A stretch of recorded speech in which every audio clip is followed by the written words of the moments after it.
ఓం సాయిరామ్ సమర్థ సద్గురు సాయినాథ్ మహారాజ్కి జై. మన సాయి బిడ్డలందరికీ నమస్కారం ఫ్రెండ్స్. ఎలా ఉన్నారండి? ఏం చేస్తున్నారు? మీ అందరూ కూడా సంతోషంగా, క్షేమంగా, ఆరోగ్యంగా ఉండాలని, సాయినాథుని యొక్క ఆశీస్సులు మనపై ఎప్పుడు ఉండాలని మనస్ఫూర్తిగా సాయిని వేడుకుంటూ ఈరోజు వీడియోని మొదలు పెడుతున్నాను. ముందుగా అందరికీ కూడానండి బాబావారి ఆశీస్సులు దొరకాలని నేను కూడా మీ అందరి తరపున కోరుకుంటూ ఉన్నాను ఫ్రెండ్స్. మనపై, మన కుటుంబంపై ఎల్లవేళలా ఉండాలి అని చెప్పి మీ కోరికలు, సమస్యలు అన్నీ కూడా ఆ సాయినాథుడు అతి త్వరలోనే నెరవేర్చాలి అని నేను కూడా మనసారా వేడుకుంటూ ఉన్నాను. ఈరోజు సాయినాథుని సందేశం ఏంటి అంటే కనుక, బిడ్డ నీ కోసం పట్టరానంత సంతోషాన్ని తీసుకొచ్చి శుభవార్తను తెచ్చాను కనుక నా మాటను కాదనకుండా ఒక్క 2 నిమిషాలు నీతో మాట్లాడేందుకు నన్ను అడ్డుపడకుండా జాగ్రత్తగా ఆలకించమ్మా అని అంటూ ఉన్నారు. మరి ఈ సందేశంలో ఉన్నటువంటి పరమార్థం ఏమిటో తప్పకుండా తెలుసుకుందామండి.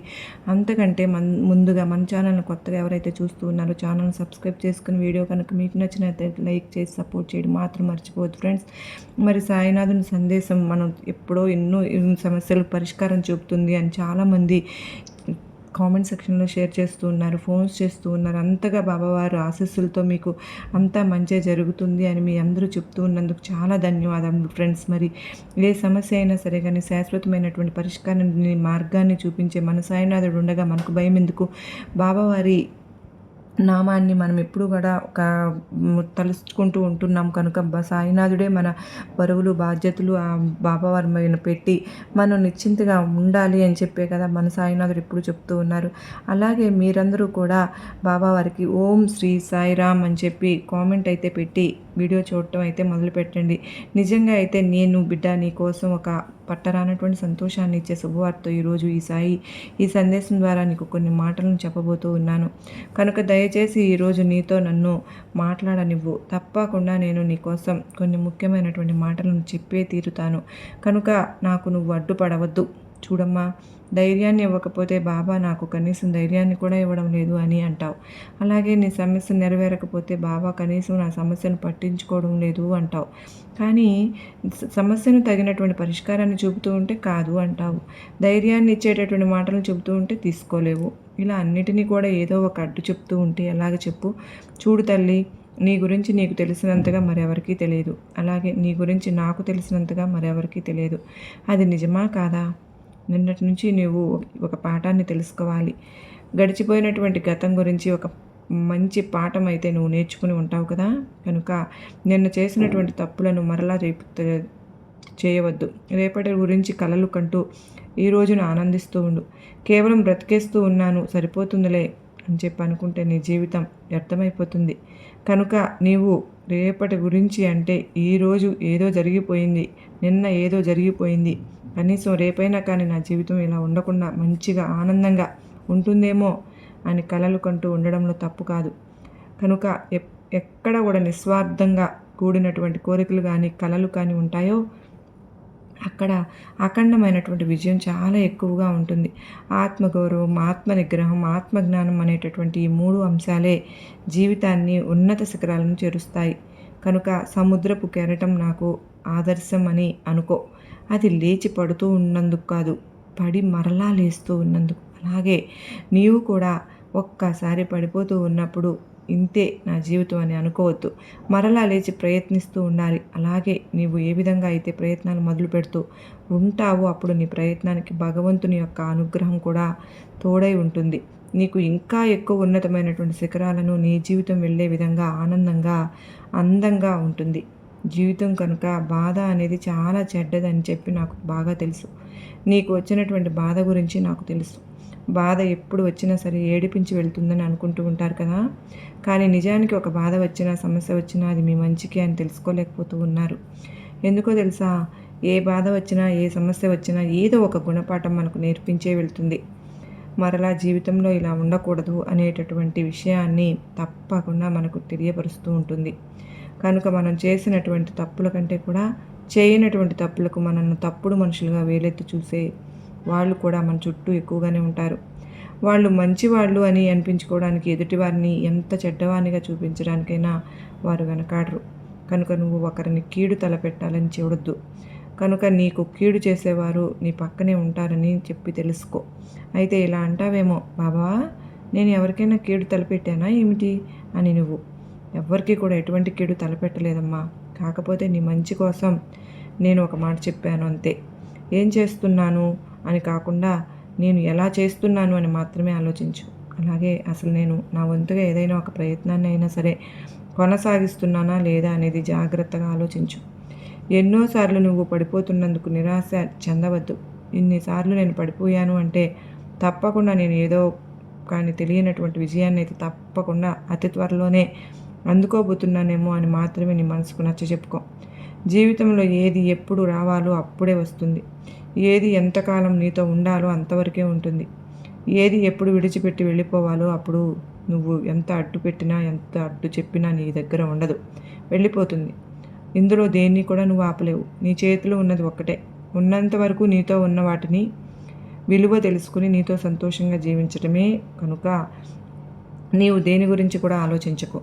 ఈరోజు నా జీవితం ఇంతే ఉంటుంది కనుక రేపు కూడా ఇలాగే ఉంటుందేమో అని మాత్రం ఎప్పుడు అనుకోకు. వ్యతిరేక ఆలోచనలు అసలు చేయనే వద్దు.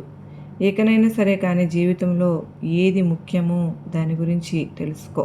అలాగే ఒక్కసారి నీ చేతిలో నుండి జారిపోయింది కనుక మరలా నీవు సంపాదించి జారిపోయింది అని నిరాశపడవద్దు. సంపాదించిన తర్వాత ఏమీ లేకుండా పుట్టావు, అన్నీ కావాలని చెప్పి పరిగెడుతూ ఏది శాశ్వతంగా అని తెలిసి కూడా ప్రాణం కూడా సొంతం కాదు కదా. సొంతం కాదు, శాశ్వతం కాదు అని తెలిసి కూడా ఇంకా ఏదో పొందాలని చెప్పి తపన పడుతూ ఉంటారు చూడు, వారు నిజంగా మూర్ఖులే. జీవితంలో 100 కష్టాలు ఉన్నా సరే భగవంతుడు ఉన్నాడని నమ్మేవారికి ఎక్కడో ఒక చోట ఎప్పుడో ఒకప్పుడు వారి తలరాత ఖచ్చితంగా మారుతుంది. నేను చెప్తున్నాను కదా, గతంలో నీకు జరిగినటువంటి సంఘటనలన్నీ కూడా మరచిపో. నిన్ను దేని గురించి అయితే బాధ పెట్టాయో వాటి గురించి నువ్వు నేర్చుకున్నటువంటి గుణపాఠం పట్ల మాత్రమే శ్రద్ధ వహించు. అలాగే నీకు నేర్పినటువంటి పాఠాన్ని మాత్రమే నువ్వు అస్సలు మర్చిపోకుండా దాని గురించి ఎందుకు నేను విఫలమయ్యాను అని ఆలోచించుకో. ప్రయత్నం అనేది ఎప్పటికీ కూడా వృధా కానే కాదు. ఓటమి అనేది ఎప్పటికీ కూడా ఎవరికీ శాశ్వతంగానూ ఉండదు. కొన్నిసార్లు చిన్న ప్రయత్నాలు కూడా నువ్వు కోరుకున్నటువంటి గమ్యానికి నిన్ను చేర్చేలా అవి ఎంతగానో సహాయపడతాయి. కనుక చిన్న ప్రయత్నమే కదా అని ఎప్పుడు కూడా చులకనగా చూడకూడదు. ఆ చిన్న ప్రయత్నాలే రేపటి రోజున నీకు నీ గమ్యానికి విజయానికి నాంది పలుకుతాయి. కనుక జీవితంలో ఎటువంటి అవకాశం వచ్చినా సరే కానీ వదిలిపెట్టుకుని వద్దు బిడ్డ. అలాగే జీవితంలో ఏది ఎప్పుడు రావాలో అప్పుడే వస్తుందని చెప్పాను కదా. నీవు ఎంత ఆరాటపడినా కానీ నీ దగ్గరకు భగవంతుడు ఎప్పుడైతే పంపిస్తాడో అప్పుడే ఆ వస్తువైనా ఆ బంధమైనా నీ దగ్గరకు చేరుకుంటుంది. ఏకనైనా సరే కానీ ఎక్కువగా ఎవరిని నమ్ముకోకుండా నిన్ను నువ్వే నమ్ముకొని భగవంతుడిని నమ్ముకో. తరువాత నీ మనసు నిండా ఉన్నటువంటి ఆలోచనలన్నీ కూడా పక్కన పెట్టి నీ పని పట్ల శ్రద్ధ వహించు. నీవు దేని గురించి అయితే ఆలోచించినా కూడా ఏమీ చేయలేవు.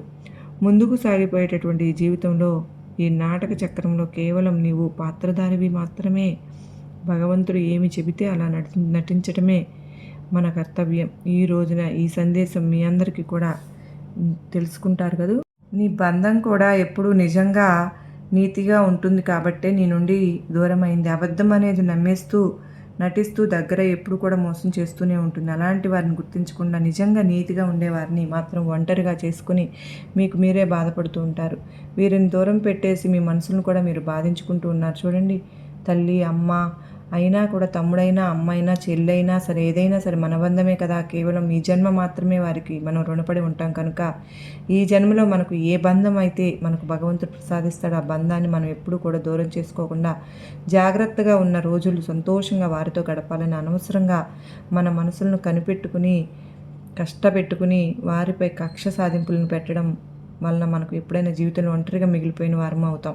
కనుక ఉన్నటువంటి బంధాలన్నింటినీ కూడా స్వాగతించి ప్రతి ఒక్కరిలో సంతోషంగా ఆనందంగా మెలిగేందుకు ప్రతి ఒక్కరం ప్రయత్నించుదాం. ఇక మనకు తెలియకుండా మన వంతు మనం చేసి ప్రశాంతంగా నలుగురితో మంచిని కోరుకుందాం. మనకు తెలియకుండా ఎవరినైతే బాధించామో వాళ్ళు నాశనాన్ని కోరుకుంటారో, మనల్ని మోసం చేస్తారో మన నుంచి తప్పించుకోవచ్చేమో, కానీ కర్మఫలం నుండి తప్పించుకోలేరు కదా. అది ఎప్పటికీ కూడా మనల్ని వెంటాడుతూనే ఉంటుంది. ఇంకా కూడా ఎప్పటికీ కూడా నువ్వు గందరగోళమైనటువంటి పరిస్థితుల్లో ఎప్పుడు కూడా గడపవద్దు. దేని గురించి కూడా అతిగా భయపడనవసరం లేదు. ఏదైనా సరే కానీ ఒక నిర్దిష్టమైనటువంటి సమయం అంటూ ఉంటుంది. కనుక ఆ సమయానికి తప్పకుండా నీకు నేను అందిస్తాను అని నువ్వు గుర్తుపెట్టుకో. నీకు ఎప్పుడూ కూడా ఒక పువ్వు పూసిన వెంటనే తోటలో అంతా అందంగా ఉంటుంది. అలాగే జీవితంలో ఒక మంచి స్నేహితుడు కానీ, లేదంటే ఒక మంచి బంధం కానీ అంటే మీ జీవితం కూడా అంతే అందంగా సాగిపోతూ ఉంటుంది. కాబట్టి ప్రస్తుతానికి నువ్వు ఒక తోడు అంటూ అవసరం నీకు. ఆ తోడుతో నువ్వు నీ పనిపై ధ్యాస పెట్టి జాగ్రత్తగా నీకు కావలసినటువంటి విజయాన్ని నువ్వు పొందుతావు. నీ ఒక్కరితోనే అయ్యే పని కాదు కనుక నీకంటూ తోడు సహాయాన్ని అందివ్వడానికి ఒక మనిషి అయితే తప్పకుండా వస్తాడు. చూడమ్మా, నీకు జన్మనిచ్చినటువంటి భగవంతుడు అన్నీ నేను చూసుకుంటాను, నీ సాయిపై నమ్మకం ఉంచు అని బాబావారు చెప్తూ ఉన్నారు. సర్వే జనా సుఖినో భవంతు.